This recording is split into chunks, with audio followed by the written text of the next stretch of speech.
dari Adam. Adam diciptakan dari tanah. Tidak ada kelebihan Arab dengan yang bukan Arab kecuali takwanya.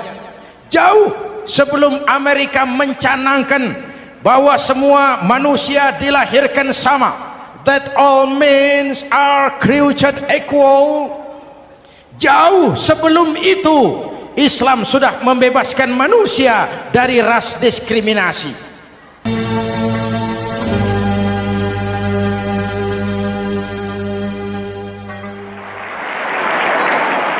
Assalamualaikum warahmatullahi wabarakatuh.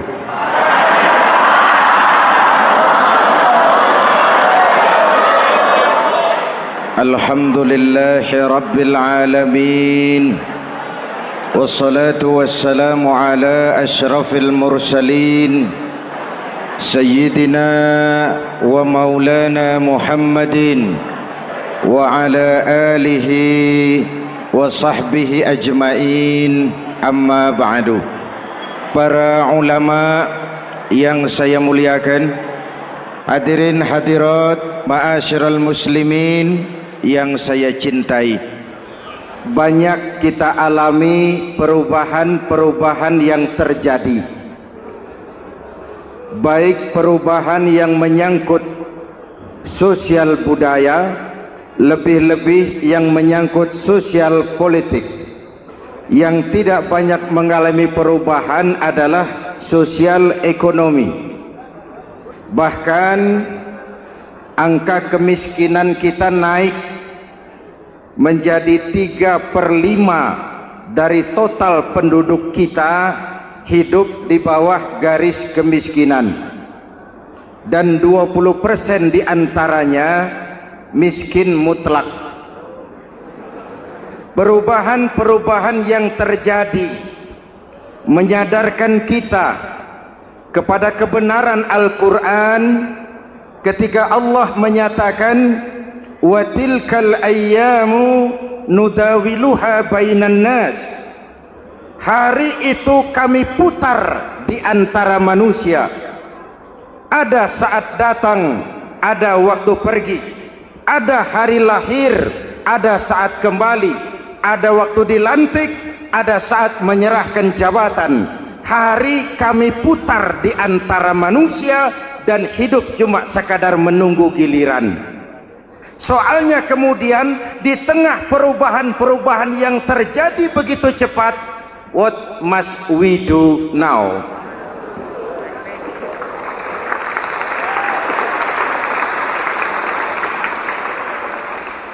Saya juga nggak ngerti itu. Yang penting kan penampilan.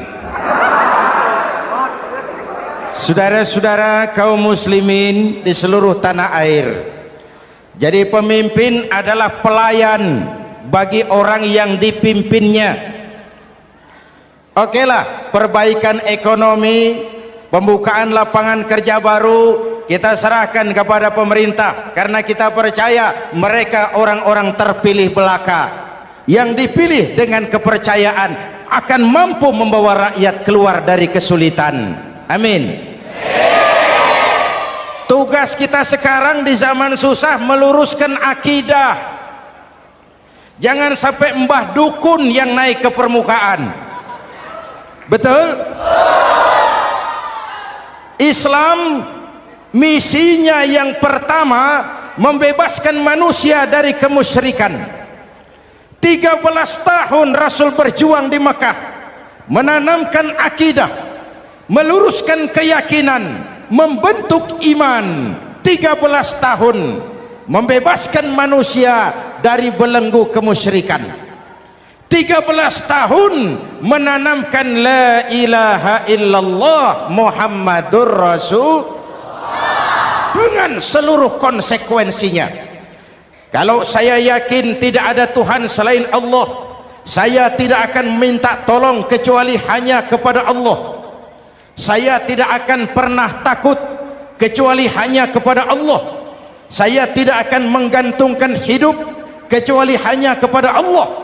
Saya tidak akan minta rizki kecuali hanya kepada Allah. Saya tidak akan melarikan persoalan kecuali hanya kepada Allah. Kalau konsekuen dengan keyakinan ini, Mbah Dukun nggak dapat tempat.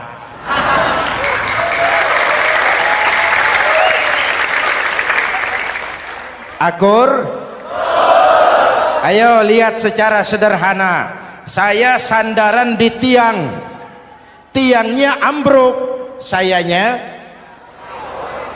jatuh. Saya sandaran di tembok, temboknya runtuh, saya juga runtuh. Saya sandaran kepada orang kaya, dia jatuh miskin, saya bangkrut. Saya sandaran kepada jenderal, dia pensiun, saya selesai. Tapi kalau saya sandaran hanya kepada Allah, Allah tidak akan pernah miskin, Allah tidak akan pernah lumpuh, Allah tidak akan pernah terpuruk, dan Allah tidak akan pernah berkurang kekuasaannya.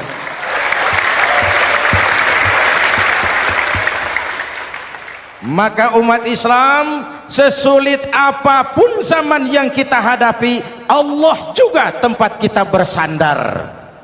Jelas? Selama ini kita iman dalam ucapan, tapi sekuler dalam perbuatan.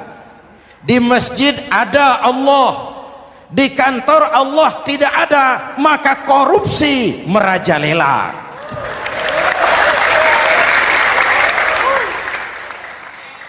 Di masjid ada Allah, di pasar Allah tidak ada, maka timbangan tetap curang. Kita iman dalam ucapan, tapi sekuler dalam perbuatan. Oleh karena itu, sesulit apapun zaman yang kita hadapi, iman jugalah pegangan kita, Allah juga tempat kita bersandar. Boleh zaman berubah, akidah jangan sampai goyah. Karena iman kita hidup, untuk iman kita berjuang, dan dalam iman kita ingin kembali menghadap Allah Subhanahu. Selama ini manusia Indonesia kita lebih banyak diisi otaknya, hati sering kosong, agama dangkal, akidah rapuh, moral rendah. Memang kemudian muncul banyak orang-orang pintar, cuma sayang tidak benar. Indonesia kita bangkrut, Indonesia kita terpuruk, Indonesia kita sakit parah kalau diurus orang yang cuma pintar tapi tidak benar. Kita perlu orang-orang pintar, tapi kita lebih perlu orang benar. Jelas? Kalau cuma pintar tapi tidak benar, itu yang sering saya sampaikan, nanti disuruh ngurus beras malah nimbun beras.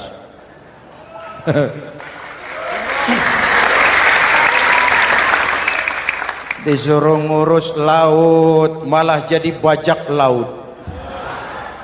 Disuruh ngurus hutan rame-rame jadi orang hutan. Jutaan hektar hutan Indonesia kita ini merupakan kekayaan sumber daya alam kita yang harus digunakan bagi sebesar-besar kemaslahatan rakyat. Yang disuruh ngurus hukum malah bikin hukum seperti pisau, tajam ke bawah, tumpul ke atas. Jangan heran lalu di masyarakat muncul street justice, pengadilan jalanan, sebagai refleksi dari ketidakpuasan melihat sikap hukum yang sangat berpihak. Kalau yang kecil salah, hukum cepat-cepat ditegakkan.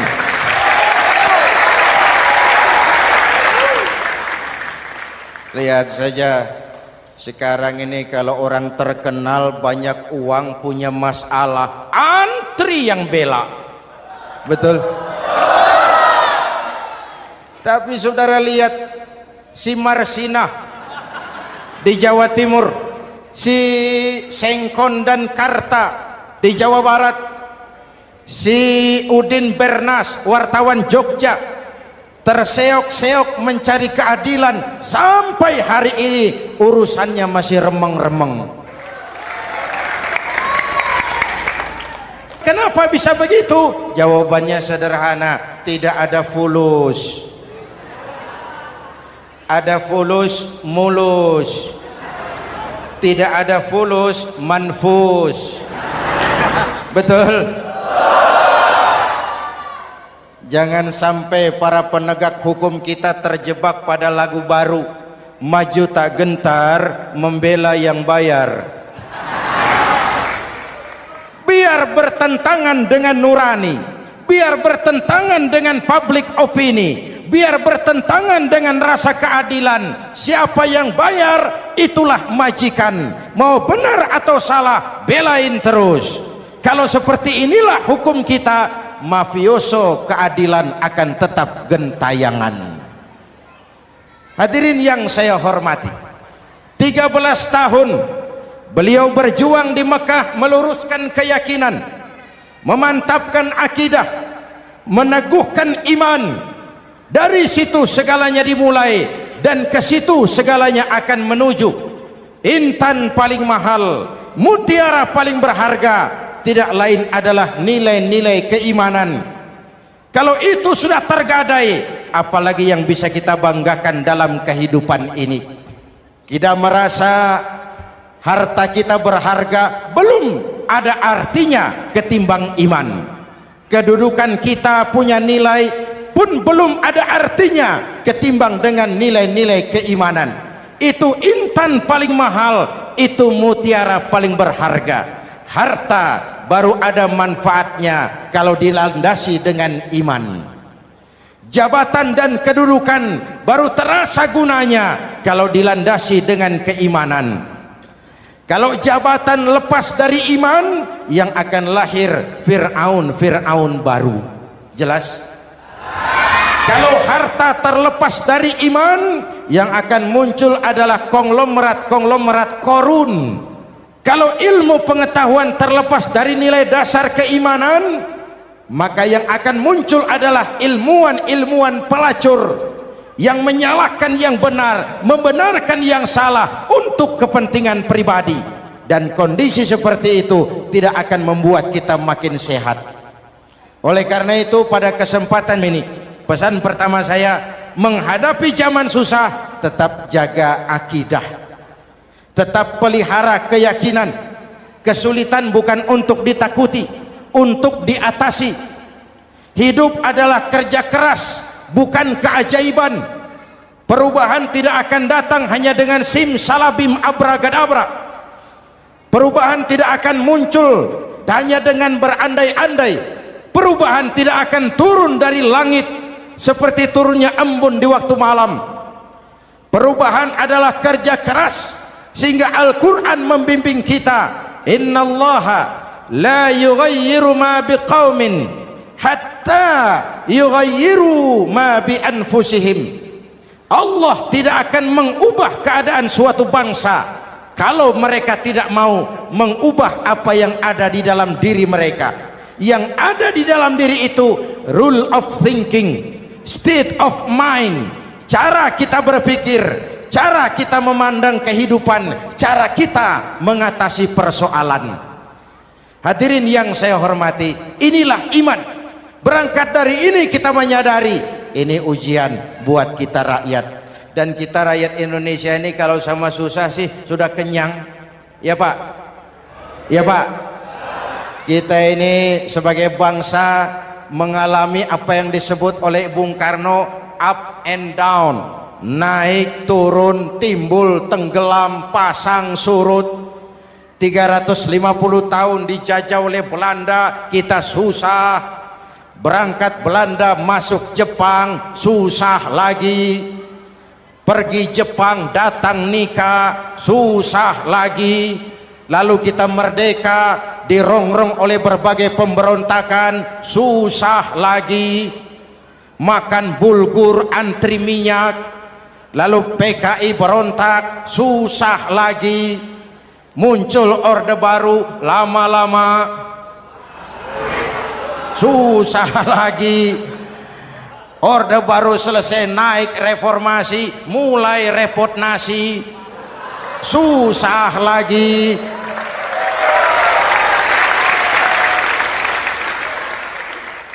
Kalau susah kita ini sudah akrab, sudah intim, mestinya kalau sudah susah seperti itu jangan salah sikap menyikapi kesusahan.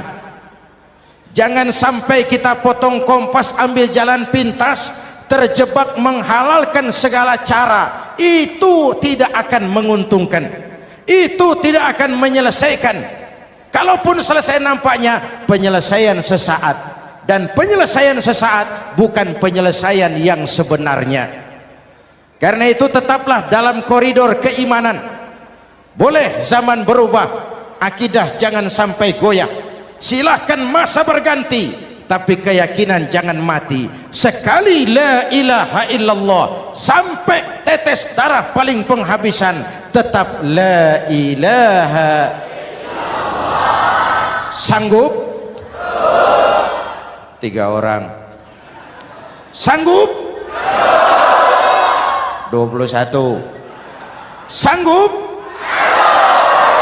Kalau sanggup kita harus konsekuen.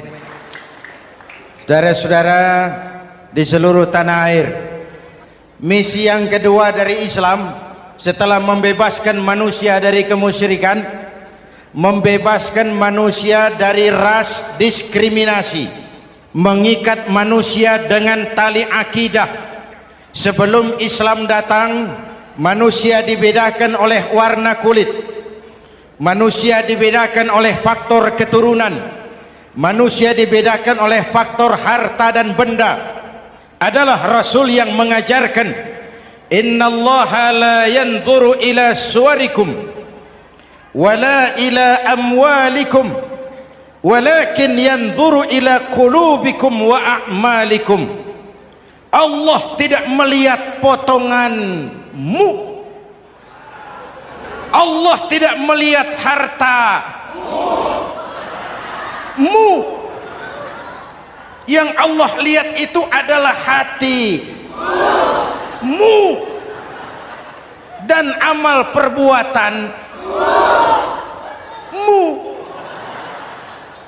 Jauh sebelum Amerika teriak-teriak membanggakan apa yang mereka sebut sebagai Declaration of Independence, Nabi sudah mengajarkan kepada kita semua, annas kulluhum li Adam wa Adam min turab la fadla li arabiyyin ala ujamiyyin illa bittaqwa.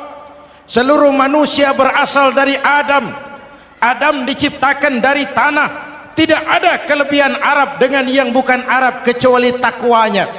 Jauh sebelum Amerika mencanangkan bahwa semua manusia dilahirkan sama, that all men are created equal, jauh sebelum itu Islam sudah membebaskan manusia dari ras diskriminasi.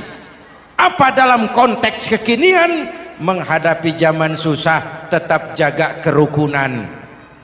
Ya Pak, ya Bu, oi Bu, menghadapi zaman susah tetap jaga kerukunan, baik antar umat seagama, antar umat beragama, maupun antar umat beragama dengan pemerintah. Menjaga kerukunan, jangan saling sikat sikut di antara kita. Sebab kalau sudah rukun, saya ajak berhitung, 1 ditambah 1 sama dengan, itu matematika namanya, hasilnya pasti. Tapi angka sosial hasilnya aneh. Saya ubah jadi angka sosial. Ayo kita berhitung lagi. 1 orang takut ditambah 1 orang takut sama dengan 2 orang setengah berani. Kenapa setengah berani? Karena sudah berdua. Tadi kan takut sendiri. Kalau sama-sama takut berkumpul jadi setengah berani. Kalau ditambah 1 orang takut lagi, 1 orang takut ditambah 1 orang takut ditambah 1 orang takut sama dengan 3 orang berani. Kenapa jadi berani? Karena sudah bertiga.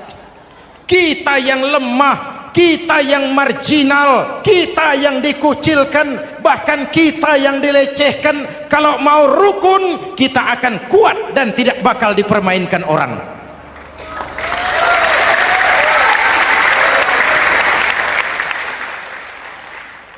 Tapi kalau rukunnya yang satu mau menikam yang lain, saya ajak berhitung lagi. Yuk berhitung yuk.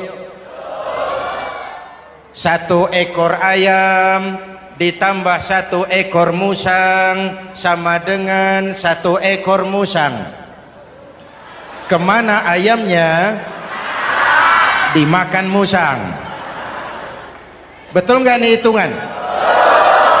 Ayo kita hitung lagi. 1 ekor ayam ditambah 1 ekor musang sama dengan 1 ekor musang. Kemana ayamnya? Dimakan musang. Jadi kalau kita suka kumpul dengan orang yang mau makan kita, selesailah kita.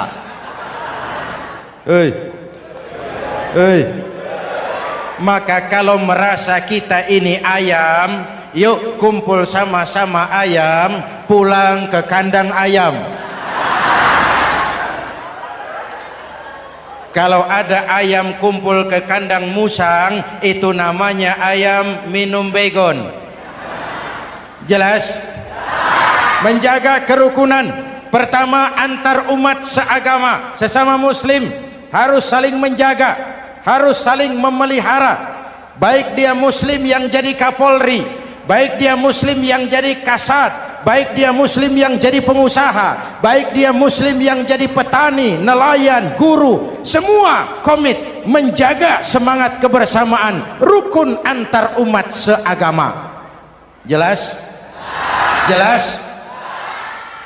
Hadirin yang saya hormati, atas dasar itu saya ingatkan kembali, kita semua ingin persoalan terorisme dilepaskan kaitannya dari agama manapun. Tidak ada kaitannya terorisme dengan Islam, dengan Kristen, dengan Hindu, dengan Buddha. Tidak ada kaitannya terorisme dengan pondok pesantren.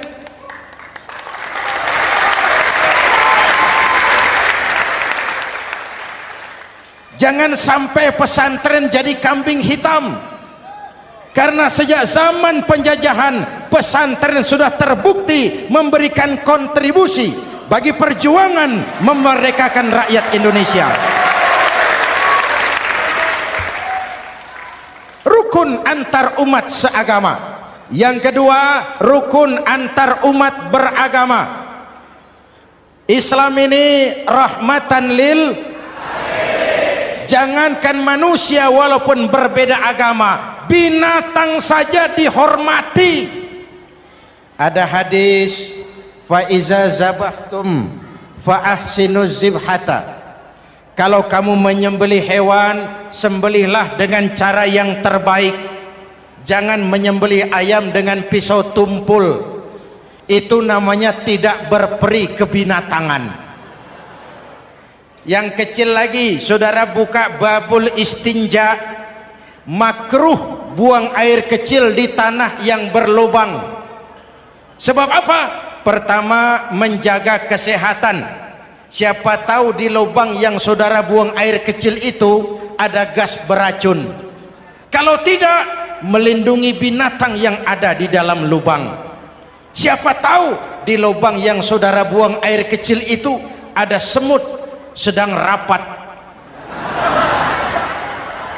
membahas terorisme. Apa dosanya lalu mati dikencingi? Ini namanya rahmatan lis semut. Binatang saja dilindungi. Maka perbedaan agama tidak harus menyebabkan kita bertolak belakang. Perbedaan agama bukan alasan untuk saling bermusuhan. Apalagi kita sudah menyadari tentang kemajemukan kita, tentang kebinekaan kita, tentang keragaman kita. Rukun antar umat beragama, saling menghormati, saling menghargai, tapi tetap dalam batas lakum dinukum. Lalu rukun antar umat beragama dengan pemerintah. Hadirin yang saya hormati, yang benar kita dukung, yang salah kita perbaiki dan kita tegur menurut cara-cara yang diajarkan oleh agama kita. Dan sholat berjamaah pendidikan bernegara yang paling bagus. Tadi kita sholat ada imam, ada makmum, betul? Makmum wajib ikut imam kalau imam benar sholatnya. Rakyat wajib ikut pemimpin kalau pemimpin benar mimpinnya. Masyarakat Islam ini loyal. Masyarakat Islam ini bukan pemberontak. Masyarakat Islam ini taat dan setia. Kapan? Kalau imamnya benar. Imam takbir, makmum. Imam ruku, makmum. Imam i'tidal, makmum. I'tidal. Imam sujud, makmum. Tapi kalau imam keliru, mestinya imam ruku malah sujud. Salah imam ini. Tegur. Siapa yang wajib negur? Makmum yang saf terdepan. Anggota DPR.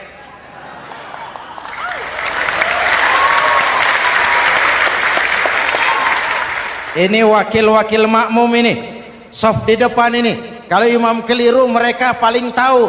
Ngomong. Tegur. Bagaimana negurnya? Ada aturan main. Mestinya ruku, imam sujud. Salah ini imam. Subhanallah. Kan begitu negurnya. Betul? Tidak boleh juga imam keliru, makmum emosi. Main pegang. Woi, makmum salah. Hoi, hoi. Kacau sholat. Betul? Anggota dewan ini, saf di depan. Itu kalau imam keliru. Satu saat imam buang angin. Namanya manusia bisa buang angin toh. Apa makmum lalu berkata, demi kesetiaan saya kepada imam, imam buang angin, saya lebih keras lagi. Itu namanya fanatisme buta, loyalitas yang goblok. Imam buang angin, minggir. Iyyaka na'budu wa iyyaka nasta'in. Sampai situ imam buang angin, minggir imam. Lalu saf yang di depan maju. Tidak usah bikin sholat baru, teruskan pekerjaan imam. Ihdinas siratal mustaqim. Teruskan. Kenapa? Kalau bikin sholat baru lagi, nanti buang angin lagi. Bikin lagi sholat. Kapan selesainya sholat? Kapan selesainya membangun negara ini? Yang penting imam tahu diri, buang angin, minggir.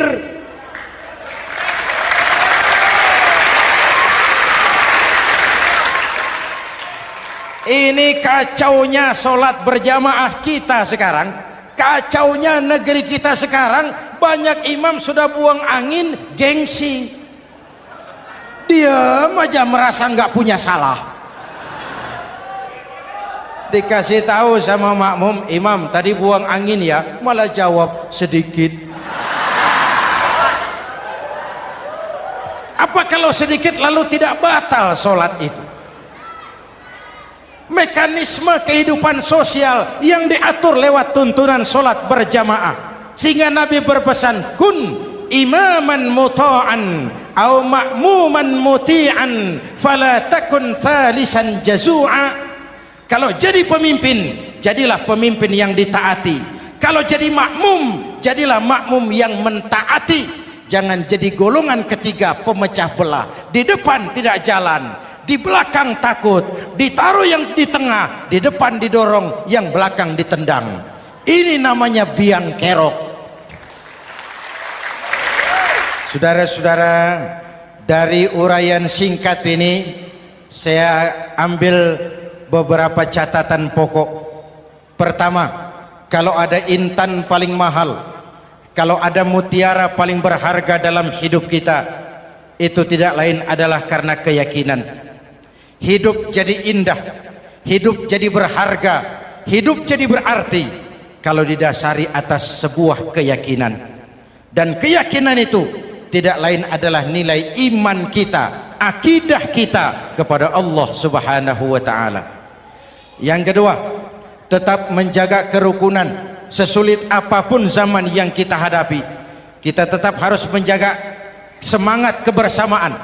Kita harus tetap menjadi lem perekat yang menjaga keutuhan baik sebagai bangsa maupun sebagai umat. Perbedaan adalah wajar, harus dihormati sebagai ciri kehidupan berdemokrasi. Tapi jangan perbedaan menjadi sebab kita bermusuhan, dan jangan perbedaan menyebabkan kita saling berpecah belah. Hormati perbedaan, jangan perbedaan dipandang sebagai permusuhan. Dengan akidah yang kuat dan kebersamaan yang kokoh, ayo kita hadapi kesulitan, kita atasi kesulitan, dan dengan kerja keras untuk menyongsong hari esok yang lebih pasti. Mari kita Fatihah, semoga Allah memelihara kita bangsa Indonesia. Ala hadhihi niyah wa ila hadratin Nabi. Al-Fatihah.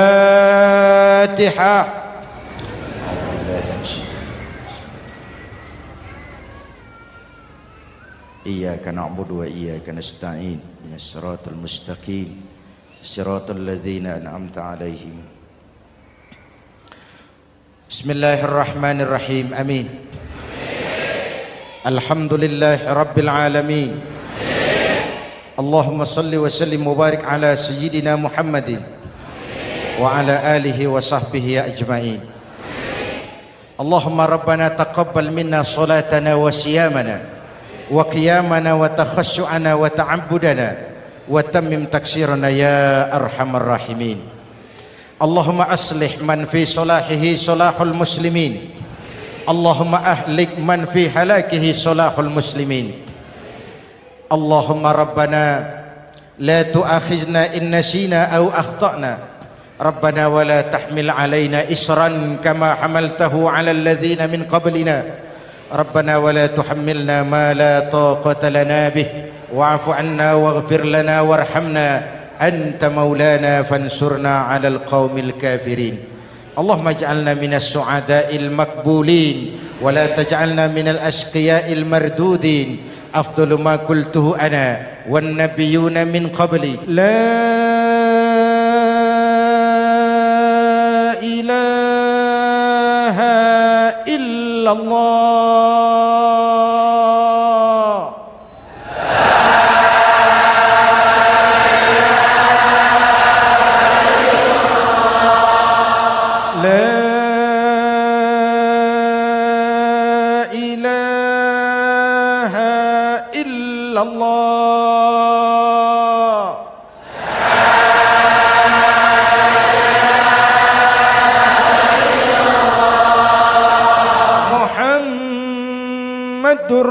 Rasulullah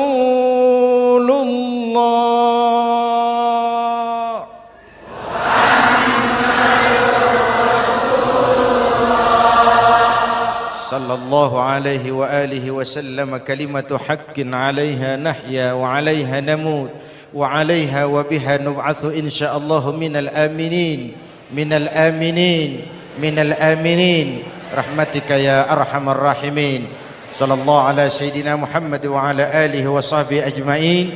Ana rabbika rabbil izzati amma yasifun. Salamun alal mursalin. Walhamdulillah rabbil alamin. Jumpa lagi di lain kesempatan insyaallah. Wassalamualaikum warahmatullahi wabarakatuh.